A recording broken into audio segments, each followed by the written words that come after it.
I'm late. I had to stop by the Wax Museum again and give the finger to FDR. We know Al-Qaeda, Zawahiri, is supporting the opposition in Syria. Are we supporting Al-Qaeda in Syria? Well, it's a proud day for America. And by God, we've kicked Vietnam syndrome once and for all. Thank you very, very much. I say it again, you've been had. You've been took. You've been hoodwinked. These witnesses are trying to simply deny things that just about everybody else accepts as fact. He came, he saw, he died. Well, we ain't killing their army, but we killing them. We be on CNN like, say our name, bitch, say it 3 times. The meeting of the largest armies in the history of the world. Then there's going to be an invasion. All right, you guys, on the line again, I've got Daniel Lazare, and he's, again, writing for consortiumnews.com, and again on Russiagate and the Mueller report. This one is called Top 10 Questions About the Mueller Report. Welcome back to the show. How are you doing? I'm fine, Scott. How are you? I'm very good. Very happy to have you on the show here, and very happy to have you focused on this story still. People are getting bored and turning away and looking at other stuff since it all turned out to not be anything. But there is something behind where this all began and what it's all really all about. And Bob Perry's dead, and somebody's got to do it, and it's you, and you're doing a great job on this thing. So thank you for that. Thank you, but it's not dead. The fun is just beginning, really. This story is blowing up. It's now, what do you want to call it? Spygate or Muellergate or the hell you want to call it. It is a really big story. Yeah. CIA, FBI, Putsch Gate. That's not a very good one, is it? Nobody likes that one. I like it. Anyway. I like it. Go ahead. Tell us. So essentially the context here is now you've had a couple of weeks to think about it and maybe reread some things. And you came out swinging as soon as the Mueller report came out with your I don't like your Guccifer timeline there, Mr. Prosecutor's story. And you've had a couple since then. But so now you've really had some time to look around and gain some better context. So go ahead and explain what you think. Well, Mueller, Mueller is the former FBI director who in February 2003 testified that Saddam Hussein had WMDs, weapons of mass destruction, that were pointed straight at America. So he was completely wrong. Number 2 was facilitating a war crime, but number 3 was kind of a guy, who sort of does what he's told. The ruling class wants this line out, and he therefore puts the line out. Yeah. Hey, and don't forget, him and Comey both. These are the guys who, I guess, prosecuted Martha Stewart for the financial catastrophe of 2008. No bankers went to jail. No powerful people. No one from Goldman. No one from Citigroup. No one from Bear Stearns. No one from AIG went to jail. Nobody.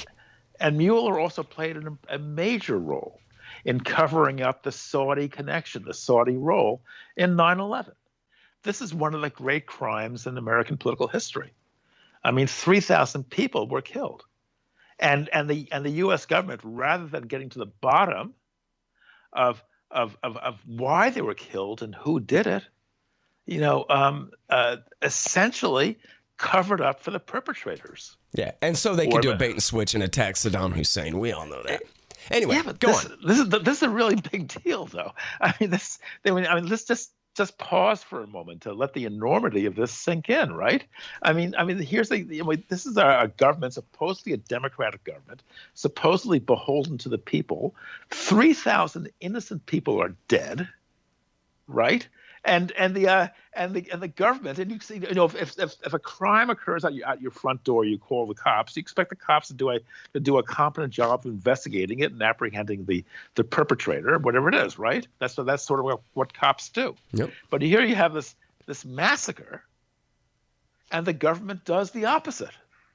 Well, hey, Greg Palast reported in November of 2001, he had all these FBI agents came to him and said, look, as soon as the Bush people came into power, they said, back off the Saudis, because all the Saudi money toward the terrorists was all the same characters who were close business associates with Bush and the rest of his Enron crew down in Houston, and all of these guys, Prince Turki Al Faisal and Prince Bandar, who they call Bandar Bush, who was the head of Saudi intelligence at the time, that they had at the very least the nicest, and I actually accept this, I think this is the correct explanation, they had been paying millions, tens of millions of dollars in protection money to Al-Qaeda to just not attack the kingdom. And then the Americans, I guess, are big boys and can take care of themselves, or I don't know what's the rest of the thinking there. But Prince Turki himself had been financing. So that was a reason that when the Bush crew came in at the very beginning of 2001, the FBI was told essentially back off of WAMI, the World Association of Muslim Youth, whatever so-called charity that was financing Al-Qaeda and all that stuff. They backed off of all of that. And so that's a more Occam's razor explanation for why, is just because rich people know each other, and some of this stuff can be pretty embarrassing looking, but it amounted to a blind eye in a way. That was, I think, part of it, you know? Listen, when George Bush Jr. First mentioned to his father that he was thinking of running for president, I was hoping he was intending to run for president. His father said, well, the first guy you got to talk to. Prince Bandar. Bandar Bush. Bandar bin Sultan, the Saudi ambassador to the U.S. There you go. And that was the first person. I mean, it's amazing. But anyway, so to get back to Mueller. So Mueller is part of this immense cover-up, this immense war crime in Iraq, and this immense cover-up of this mass murder on U.S. soil. And so he's given this assignment, and his starting point is the intelligence community assessment, the ICA, which came out in January 2017, January 6th, if I recall, which had decided that there was a massive Russian effort to subvert the U.S. electoral process. So that was his starting point. He didn't rethink that thesis. He didn't try to figure out whether it was true. And so that was the starting point. And essentially, what he investigated, what he didn't investigate, is as important as what he did investigate. I mean, he didn't investigate the question, the true extent of Russian hacking, or what purpose it was meant to serve. He didn't investigate Christopher Steele and his famous dossier. He didn't really investigate, who Joseph Mifsud is, in some ways the absolute key character in this whole episode. He kind of just passed him off as some kind of Russian-inclined person, when the opposite is really the case. He didn't look very deeply into Hank Greenberg, this mysterious Russian emigre who approached the Trump team in late May 2016 with yet another offer to sell dirt on Hillary Clinton. And he had been an FBI informant for 20 years.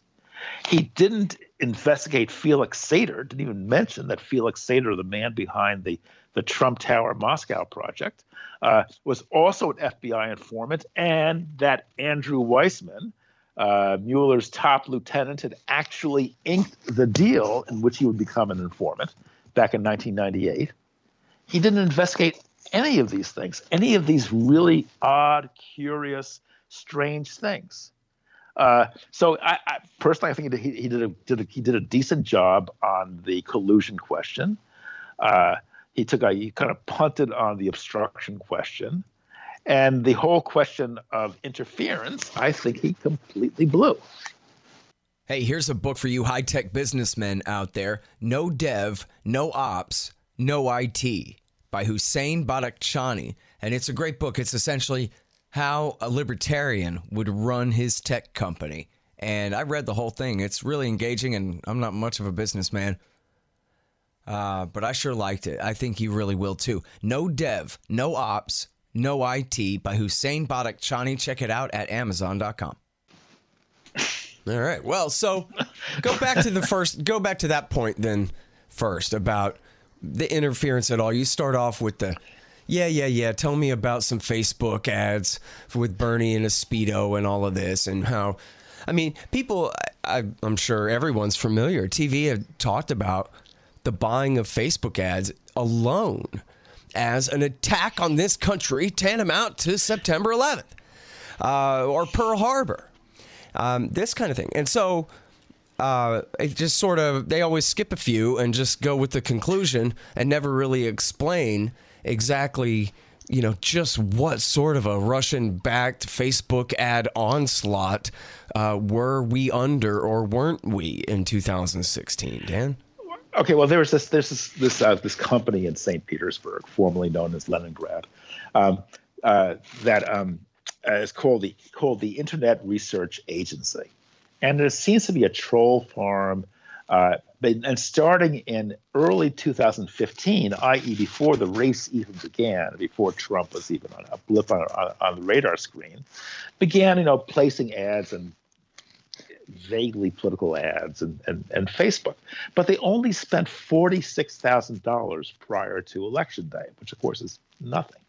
And the ads that they placed were so weird and wacky and off base. I mean, there's one was a famous cartoon of a muscle-bound Bernie Sanders, in a Speedo. Somehow this is going to persuade people to vote for him. Another was a drawing of Jesus arm wrestling Satan, who was of course pro-Hillary. And then I think the caption said, "Don't let Satan win." Don't vote for Hillary. So they figure that they Facebook calculated that somehow a typical 126 million Facebook users may have been exposed to one of these ads over a 2.5 year period, which, by the way, extends almost a full year beyond the election. So, but over that same period. Which that point alone is hilarious, that they're even bringing up anything after the election. Right. It's the same thing as like you're saying about how goofy the ads are too. This doesn't seem like a very concerted effort to hurt Hillary and help Trump. But then the answer to that is, see, that's how they get you, right? They're just trying to disrupt our democracy and shake faith in things and this and that. And so now they're undermining their own point that this was all about Trump. But they're still essentially just begging the question that if a Russian bought a Facebook ad, its purpose must have been to serve the interests of the FSB, to try to control your mind to do something. It couldn't have been just a click farm or whatever. Right. And so, but meanwhile, so 126 million Americans may have seen one of these ads, over a 2.5 year period. Only 40% of which extends beyond the election. But anyway, but over that same period, a typical Facebook user is receiving 220 items per day, 90% of which he ignores. Okay, so this is truly a drop in the bucket, and to somehow think that nonetheless this drop is so potent because it's somehow the Russians are so evil, dastardly.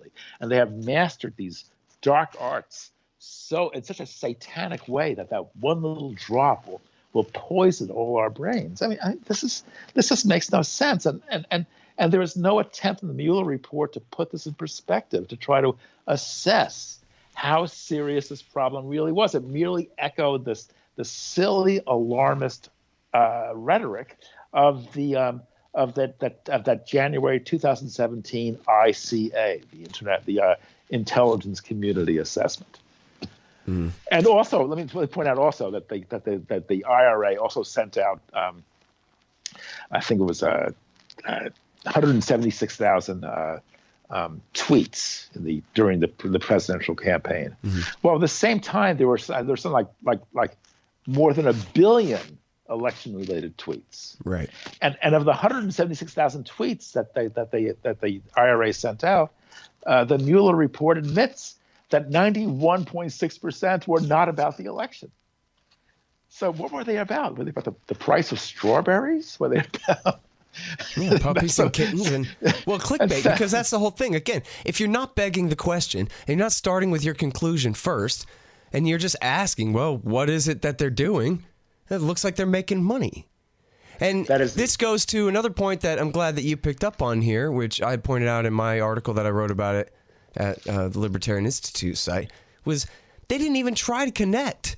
They didn't in any way even pretend to demonstrate that the IRA did any of this at the behest of the Russian state at all. They essentially said, look, there's a picture of the head of the IRA standing next to Putin that one time was published in the New York Times. And that's all you need to know. There's a link between these men. I read it in the newspaper, and that'll be good enough for you, Lazare. No, I mean, yeah, in 2 years, I mean, the footnote is to a New York Times article. In 2 years, the only connection the only evidence for a connection between the IRA and the Kremlin was a New York Times article. And check out what a lie the New York Times article was, too. Oh, the guy is known as Putin's cook. Well, why is that? Because he's actually like a guy with a butcher knife who goes around murdering people for Putin? Is that it? Or like, why is that his nickname? Oh, it's his nickname because Putin's eaten at the guy's restaurant a couple of times or some innocuous thing, right? Has nothing to do. They make it sound like, Jimmy Two Times or whatever, the gangster footnote, the gangster nickname. It's pathetic. And Joseph Mifsud. Joseph Mifsud.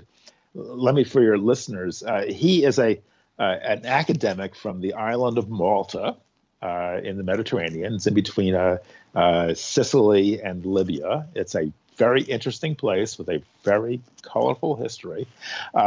And they speak a strange language, which is a Romance Arabic blend. It's the only such dialogue anyone knows about.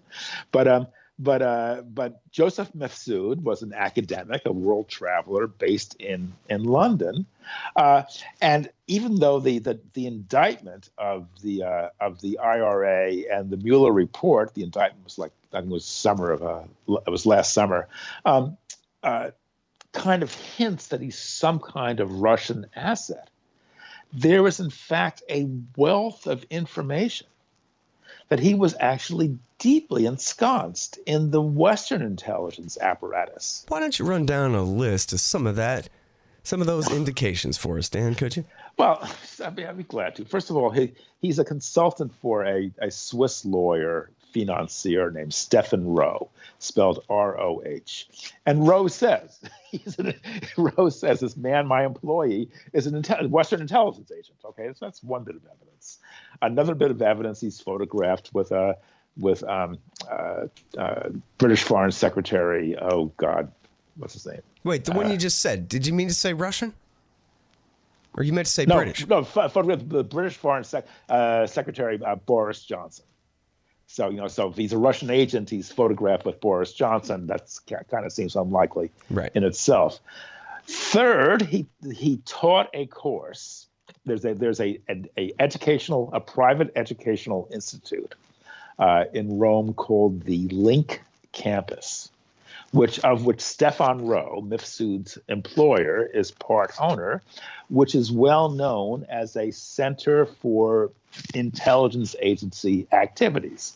Merely to say that CIA personnel have lectured there, attended classes there. Nothing, there's nothing nefarious. This is really quite open.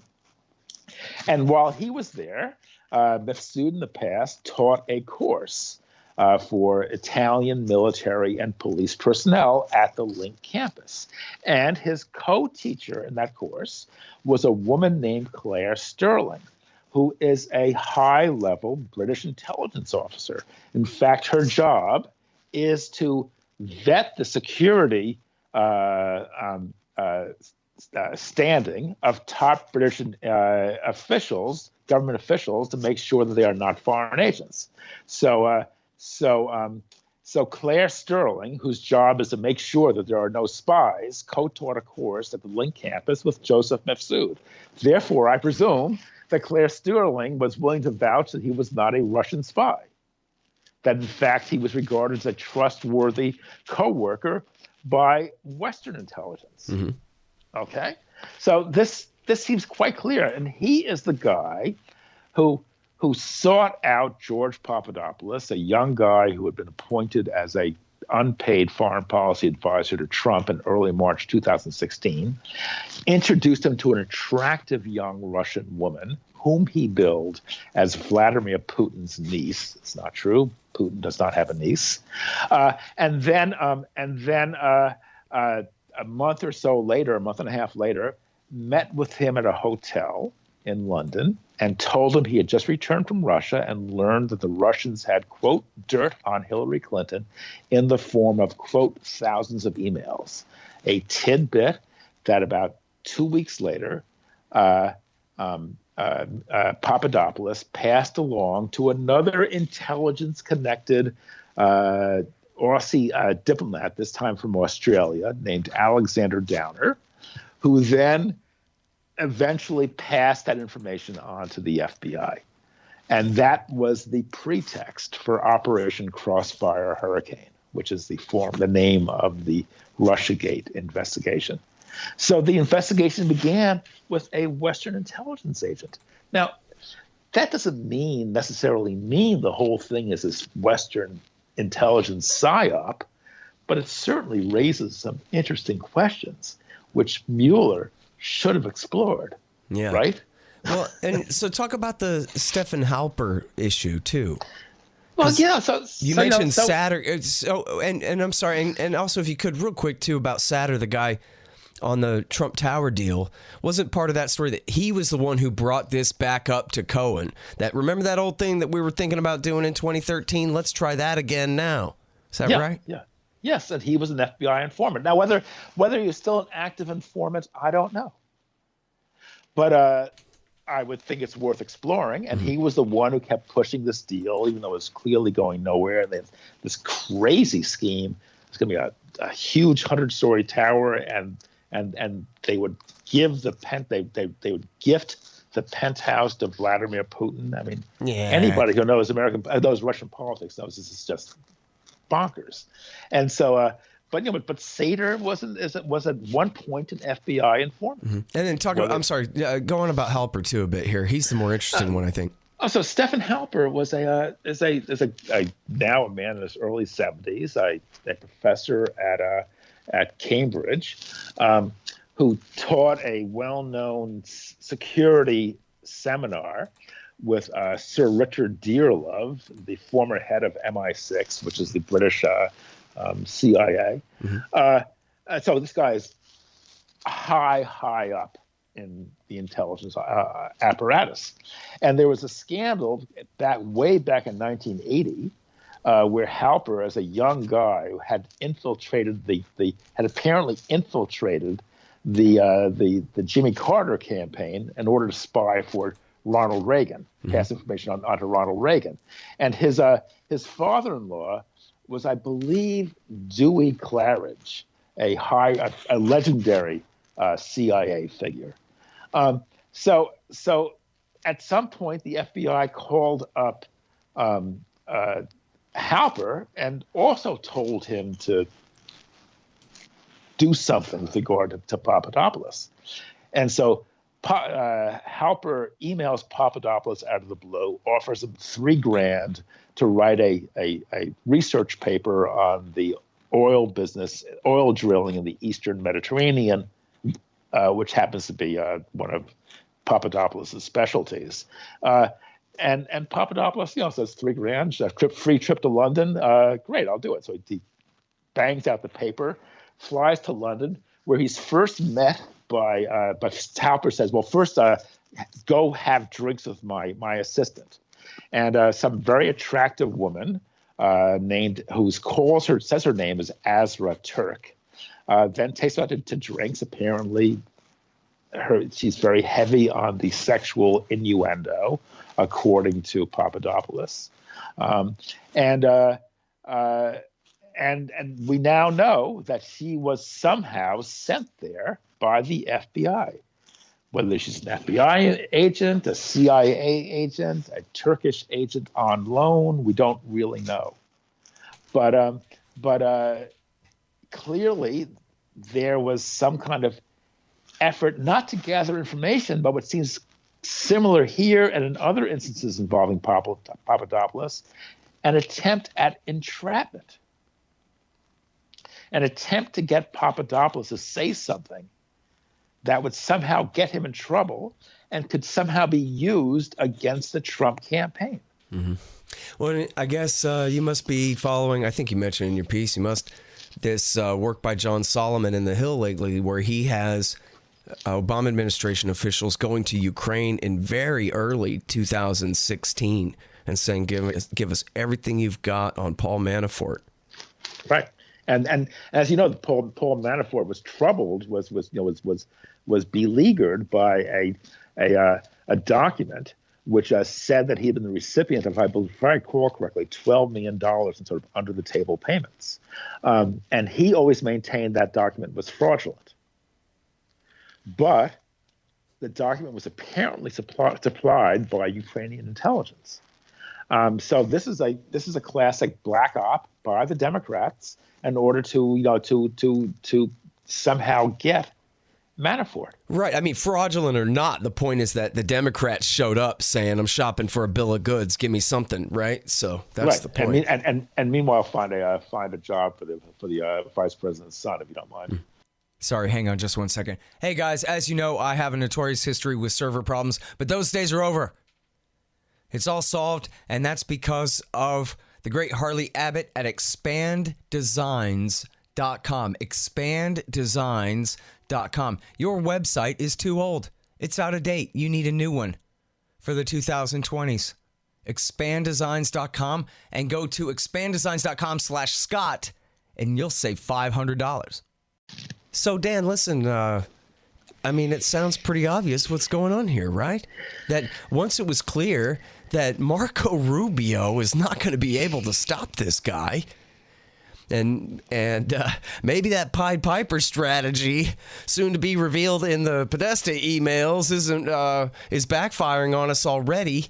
We need to figure out something, a way to take Trump down, to make sure that he cannot win this election by framing up his staff on a conspiracy with the Russians. I mean, it's funny because I guess, like the FISA thing against Page wasn't till October, pretty late, but they were already leaking that Trump was essentially in on it with the Russians as soon as the WikiLeaks stuff started in July of 2016, right? So they tried it all summer long.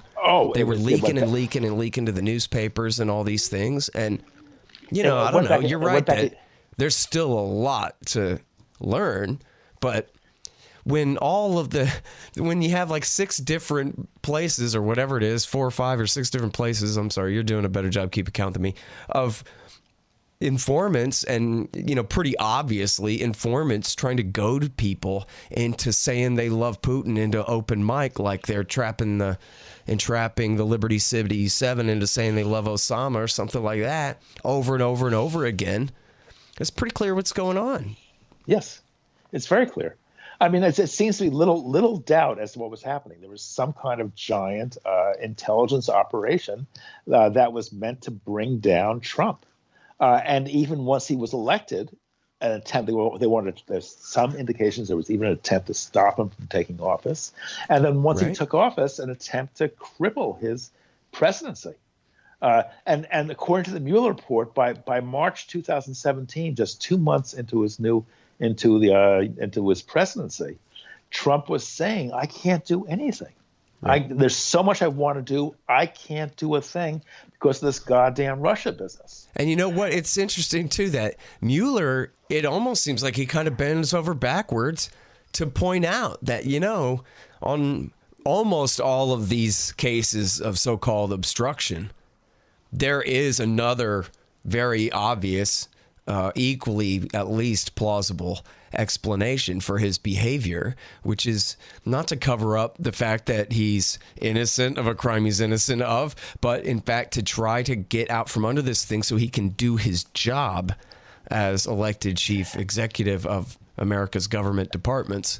Well, that's actually a very important point. But also, I was going to say the irony there is this is the same guy who dragged this out for 2 full years after he got it, and who is just as guilty as any of them in the frame-up and the conspiracy. He could have no-billed Trump a long time ago. He could have told, once he started indicting all these guys for nothing offenses, he could have issued a preliminary report to the Congress or the public that, look, there's nothing.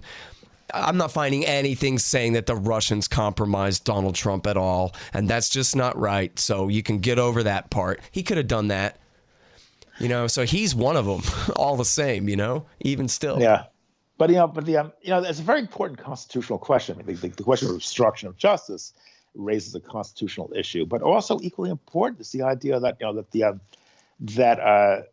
a constitutional government has a constitutional duty to govern, and Trump was prevented from carrying out that function in a clearly an extra constitutional, unconstitutional manner. So that constitutional question is equally as important as the one raised by obstruction. Someone should write an entire book about the role of the Washington Post in serving the CIA and the FBI on this question. I mean, on everything, of course. It is, Operation Mockingbird in effect, of course. But, how much water are they carrying for these guys? That's unbelievable. But, I want to point out that, the background for this is that U.S. foreign policy was disastrous during Obama's second term. And I don't use that term disastrous lightly. I mean, Libya was destroyed. Syria was destroyed.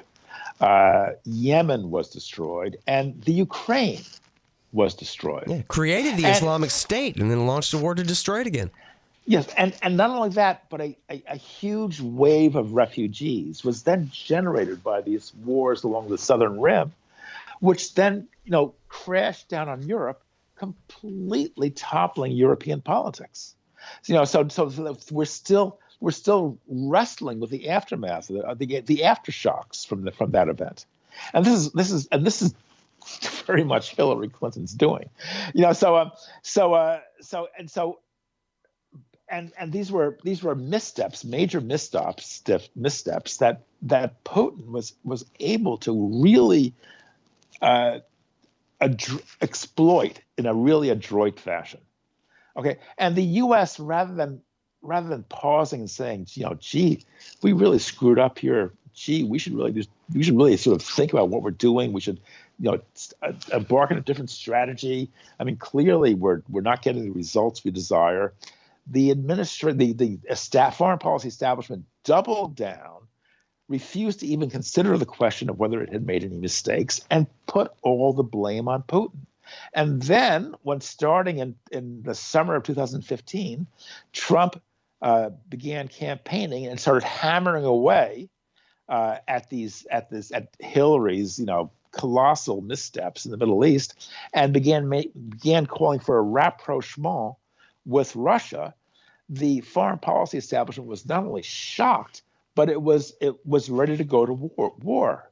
And so that establishment, which encompasses the corporate press, academia, the think tanks, and the intelligence agencies, plus the Democratic Party, pulled out all stops in trying to brand Trump as a Russian agent. The only way they could figure out that he would say these things was that somehow Putin had gotten to him.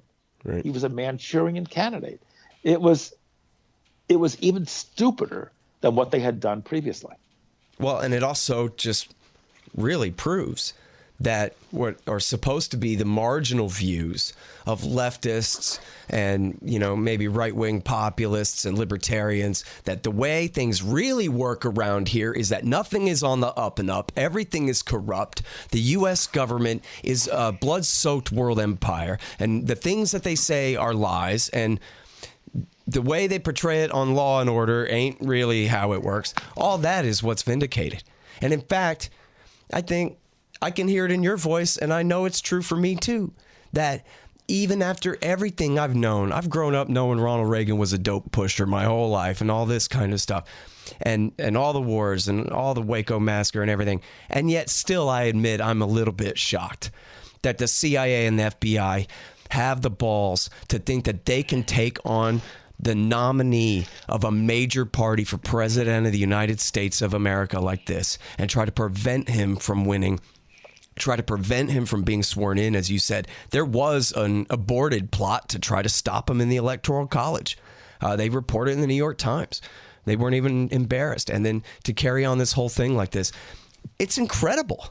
It's really something to behold, on the order of the groupthink and the lies and all the craziness surrounding the war in Syria, where we're really supposed to believe that Al-Qaeda are the heroes and the dictator, the secular dictator in the three-piece suit and the clean-shaven chin is the bad guy. You know, John Kerry's friend from a couple of years ago.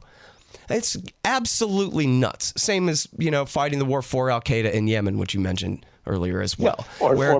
There's no accountability for this group of people in power who operate just like the fringes always said they did, and who are essentially, I guess, so conflicted in their interests that their policies amount to insanity and treason. I mean, it is insane. I quite agree. I mean, or in the Ukraine, somehow pretending that all those neo-Nazis who are leading the charge against Yanukovych in February 2014, yes, they were neo-Nazis, but that doesn't matter. Ignore that, because they're fighting for freedom. It just didn't make none of it made any sense at all. They were insane, nonsensical policies. And by the way, I wouldn't even call it balls. I mean, I think balls is not the right term. I think it's just sheer stupidity. I mean, guys like Brenner and Clapper and Comey too, and also Mueller. These are not smart people. I mean, Mueller is this upper class twerp who went to Princeton and then enlisted to fight in Vietnam like an idiot. And they're just not smart. They're just not intelligent. They don't know how to think. And Brenner is really a famous dullard. And the New York Times try to portray him as a great moral leader, but just goes to show how stupid they are as well. I'm not just I don't want to hurl around fifth grade insults. I mean, when I say stupid, I mean I think they really are just incompetent. They're really incapable of seeing how the world as it is. They're incapable of making their way through the world in an intelligent, thoughtful, analytical manner.